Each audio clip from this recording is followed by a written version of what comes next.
नमस्कार। जैसा कि आप सभी जानते हैं कि भारत के राष्ट्रपति का चुनाव होने जा रहा है और अगले महीने ही चुनाव की जो पूरी प्रक्रिया है वो संपन्न हो जाएंगी। राष्ट्रपति पद को लेकर के बहुत सारे सवाल हैं, क्योंकि हम समझते हैं कि जब प्रधानमंत्री और मुख्यमंत्री कोई बनता है तो उसके बारे में हम कैसे बनता है ये सारी चीज़ें हम जानते हैं, लेकिन राष्ट्रपति के बारे में हम और आप बहुत कम जानते हैं। और ये सब जानकारियों के लिए हमारे साथ हमारे जो मेहमान हैं अवधेश श्रीवास्तव जी, उनसे मैं आपको मिलवाऊंगा। मैं श्रीवास्तव जी के बारे में थोड़ा बताऊं कि लंबे समय से वो प्रतियोगिता परीक्षाओं के जो कैंडिडेट होते हैं उन्हें वो पढ़ाते आए हैं, ख़ासतौर पर पॉलिटिकल साइंस को लेकर के उनका एक लंबा अनुभव भी रहा है। तो श्रीवास्तव जी, मैं आपको पहले स्वागत करता हूँ। पहला प्रश्न मैं पूछना चाहता हूँ, अभी चुनाव होने जा रहे हैं राष्ट्रपति के और अगले महीने ही होते हैं, जुलाई के महीने में, तो कौन होगा और ये जुलाई का महीने का जो ये फंडा क्या होता है, किस तरह से होता है? तो पहले इस मुद्दे पे बात करते हैं कि जुलाई के महीने में ही क्यों हो रहा है। तो जैसा हम लोगों को पता है कि राष्ट्रपति का जो कार्यकाल होता है वो 5 साल के लिए होता है। तो ये 5 साल जुलाई महीने में पूरा होगा और हमारे जो निवर्तमान राष्ट्रपति हैं जिनका नाम रामनाथ कोविंद जी है, तो वो जुलाई में रिटायर होंगे 24 तारीख को, मतलब 24 तारीख को वो रिटायर हो जाएंगे। तो जो चुनाव की प्रक्रिया है वो 24 तारीख तक पूरी हो जाएगी। इसका मतलब ये हुआ कि जो अगले राष्ट्रपति हैं वो 25 तारीख को शपथ ग्रहण करेंगे और ये जो 25 तारीख को शपथ ग्रहण करने का 25 तारीख का ये क्या फंडा होता है? जी, अक्सर हम देखते हैं कि 25 को ही राष्ट्रपति का जो शपथ ग्रहण होता है। तो ये इतिहास से जुड़ा हुआ है। जो हमारे 9वें राष्ट्रपति थे जिनका नाम था नीलम संजीवा रेड्डी, वो एकमात्र निर्विरोध निर्वाचित राष्ट्रपति थे। उन्होंने 25 जुलाई को शपथ ग्रहण की थी। तब से ये प्रचलन में है। अभी तक के जो भी राष्ट्रपति हैं, ये 15वें नंबर के आएंगे जो राष्ट्रपति, ये भी 25 जुलाई को ही शपथ ग्रहण करेंगे। चलिए, 2 बातें जो है नहीं, एक पहली बात तो क्लियर हुई। अभी दूसरी बात और है कि कौन बनेगा अगला राष्ट्रपति। ये भी बहुत महत्वपूर्ण और बहुत ही आसान सवाल है। जैसा हम लोगों को पता है कि मुख्य 2 कैंडिडेट हैं इस बार राष्ट्रपति चुनाव में। एक हैं अपनी द्रौपदी मुर्मू जी और दूसरे हैं यशवंत सिन्हा जी। तो द्रौपदी मुर्मू जी का जो समर्थन है वो एनडीए कर रही है, जिसको लीड करती है बीजेपी पार्टी।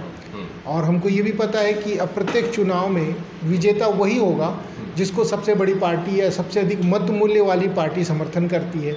तो अब सीधी सी बात है, द्रौपदी मुर्मू जी का समर्थन बीजेपी कर रही है और उनके पास सबसे ज़्यादा संख्या बल है।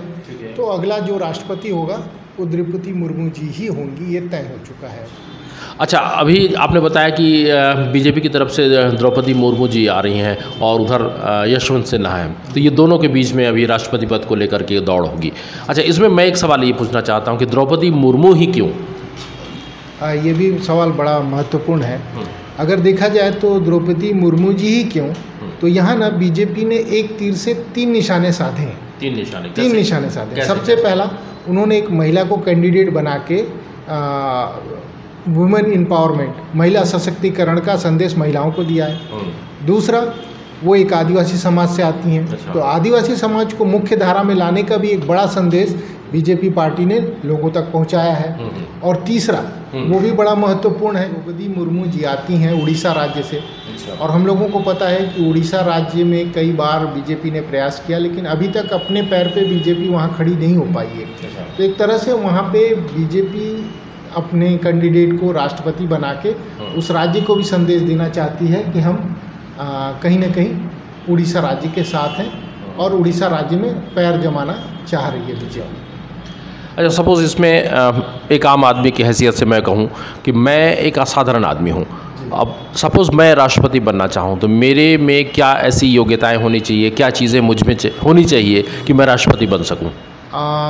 इसमें देखा जाए, अगर संवैधानिक पक्ष को देखें हम, तो संविधान के अनुच्छेद 58 में ये वर्णित है कि व्यक्ति कैसे राष्ट्रपति बन सकता है। तो सामान्य सी बातें हैं, जैसे एक लोकसभा सदस्य के लिए 35 वर्ष की आयु पूरी करता हो, लोकसभा का सदस्य बन सकता हो, भारत सरकार के अधीन किसी भी लाभ के पद पे ना हो।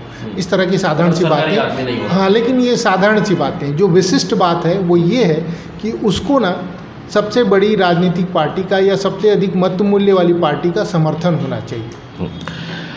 जब प्रधानमंत्री का चुनाव होता है या फिर मुख्यमंत्री का चुनाव होता है या हमारे सांसद का चुनाव होता है तो हम और आप जैसे लोग जुड़े होते हैं, लेकिन जब राष्ट्रपति का चुनाव होता है तो हमें पता नहीं चलता। चुनाव कैसे हुआ, कौन इसमें खड़े हो रहा है, किसे वोट दिया जाए, ये तमाम चीज़ों के बारे में हम जानकारी चाहते हैं। तो ये कैसे होता है चुनाव, कौन इन्हें चुनता है? तो जैसा आपने कहा, प्रधानमंत्री, मुख्यमंत्री और सांसद का जो चुनाव होता है उसमें प्रत्यक्ष जनता भाग लेती है और सीधे मत डालती है और चुनती है। लेकिन यहाँ राष्ट्रपति के चुनाव में ना अप्रत्यक्ष मतदान होता है। अप्रत्यक्ष मतदान का तात्पर्य ये है कि हमारे जो चुने हुए प्रतिनिधि हैं वो राष्ट्रपति को चुनते हैं, मतलब सांसद, विधायक वगैरह। जी।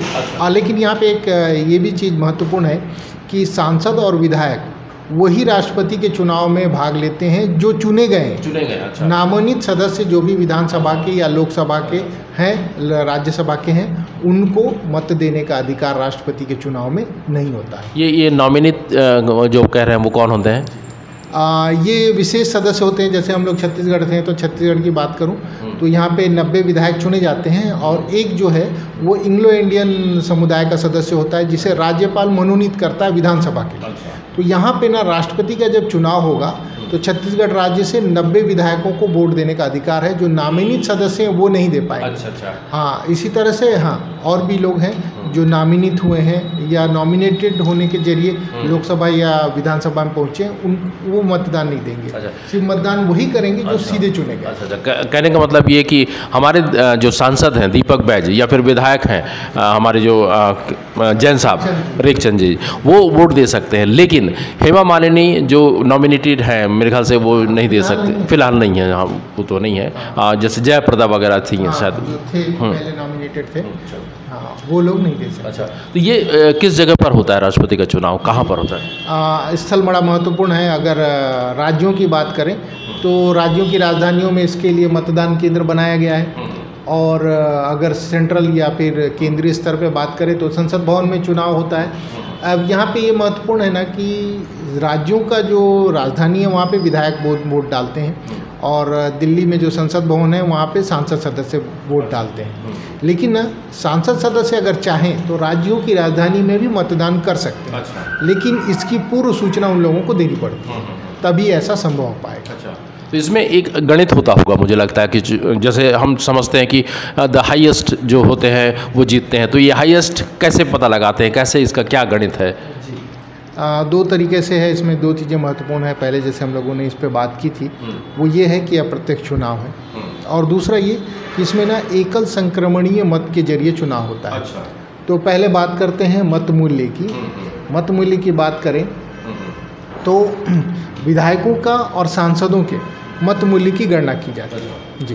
तो अगर हम विधायकों के मत मूल्य की गणना करें तो उसके लिए जो फार्मूला है वो ये होता है कि राज्य की कुल जनसंख्या, उसको डिवाइड करते हैं राज्य के कुल विधायकों की संख्या से और उसमें मल्टीप्लाई कर देते हैं 1000 से। अच्छा। तो इस तरह से हमको पता चल जाती है उस राज्य की मत मूल्य, कुल मत। एक एग्जाम्पल आप दीजिए, कैसे हो, क्या हो? जैसे मान लीजिए छत्तीसगढ़ की बात करते हैं तो हाँ, यहाँ एक चीज़ और भी महत्वपूर्ण है कि जो भी चुनाव में मत मूल्य की गणना हो रही है वो 1971 की जनगणना के आधार पे हो रही है। तो यहाँ पर भी वही बात होगी। तो अगर छत्तीसगढ़ का उदाहरण लेके मैं बताऊँ तो छत्तीसगढ़ की जो जनसंख्या थी 1971 में वो थी 1,16,37,494। उसको हम डिवाइड कर देते हैं 90 विधायक हैं हमारे यहाँ, और उसको मल्टीप्लाई कर देते हैं 1000 से।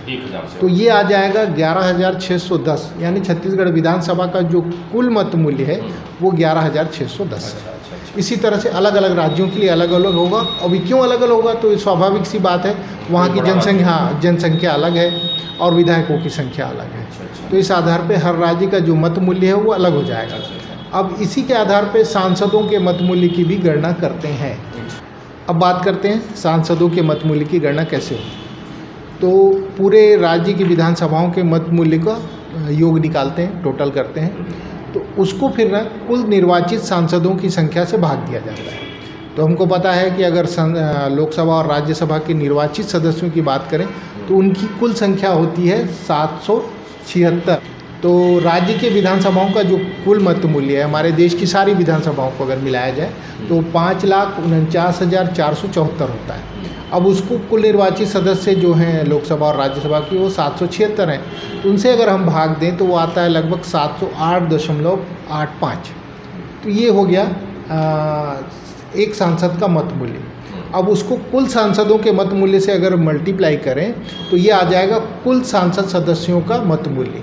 यानी ये हुआ कि 708 में मल्टीप्लाई कीजिए कुल सांसदों की संख्या 776 से, तो वो आ जाएगा 5,49,408। तो जैसा मैंने अभी पहले बताया था कि राज्यों की विधानसभाओं का जो मत मूल्य है, तो जैसा अभी मैंने बताया आपको कि राज्य की विधानसभाओं का कुल मत मूल्य 5,49,474 है, और अगर सांसदों के मत मूल्य से उसकी तुलना करें तो सांसदों का 5,49,408, लगभग दोनों आसपास ही हैं, समान ही हैं। अब इसी क्रम में जो कुल मत मूल्य का मतलब राज्य की विधानसभाओं का और सांसदों को अगर टोटल किया जाए, जोड़ा जाए, तो वो लगभग 10,98,882 के आसपास होता है। अब इसमें से जो भी 50% पाएगा, कुल मत का 50% पाएगा, वो राष्ट्रपति बन जाएगा। अच्छा, ये जो तमाम हिसाब किताब आप बता रहे हैं, गणितीय गणना है जिसको आप कह रहे हैं, तो ये क्यों ज़रूरी है राष्ट्रपति के चुनाव के लिए? ये भी बड़ा महत्वपूर्ण है कि इतनी सारी गणितीय गणनाओं की आवश्यकता क्यों पड़ती है। तो सबसे पहले तो हमारे देश की जो जनसंख्या है वो बहुत असमान है, किसी राज्य की बहुत ज़्यादा है, किसी राज्य की बहुत कम है। तो इन सारे राज्यों को समान प्रतिनिधित्व देने की जो मूल भावना है, उसी के कारण ये गणितीय गणना की आवश्यकता पड़ती है। अब एक उदाहरण से बताऊं मैं आपको, तो जैसे हम बात करते हैं सिक्किम राज्य की, तो एक छोटा सा राज्य है सिक्किम। वहाँ की जो जनसंख्या है वो 1971 में 1971 में कुल 2,09,841 थी, और जो विधायकों का कुल मत मूल्य था वो था 224। ठीक है। अब इसी जगह पे दूसरे राज्य से उसको कंपेयर करते हैं, जो कि देश का सबसे बड़ा राज्य है, वो है उत्तर प्रदेश। अच्छा, ये जो आप हिसाब किताब बता रहे हैं, गणितीय जो गणना बता रहे हैं, ये क्यों ज़रूरी है? ये बड़ा महत्वपूर्ण सवाल है। संविधान के अनुच्छेद 55 के खंड 1 और 2 में इसका विवरण है, और उसमें कहा गया है कि सारे राज्यों को समान प्रतिनिधित्व देना है। तो जब आप सारे राज्यों को समान प्रतिनिधित्व देंगे तो हर राज्य की जनसंख्या अलग है, हाँ, और वहाँ के विधायकों की संख्या अलग है, तो उन सारे लोगों का मत मूल्य समान करने के लिए इस तरह की गणितीय गणनाओं की आवश्यकता पड़ती है। जी, चलिए ठीक है। ये काफ़ी महत्वपूर्ण बातें आपने बताई। एक तो वो 25 जुलाई वाली जो हमें नहीं मालूम थी, और दूसरा जो राष्ट्रपति पद को लेकर के जो तमाम चीज़ें हैं, जो ख़ास तौर पर ये जो गणनाओं वाली, ये बड़ी जानकारी थी। आपसे बातचीत हम जारी रखेंगे, और अगले जब एपिसोड में बहुत सारी बातें हैं जो आपसे हम पूछेंगे। तब तक इजाज़त दें, नमस्कार। धन्यवाद।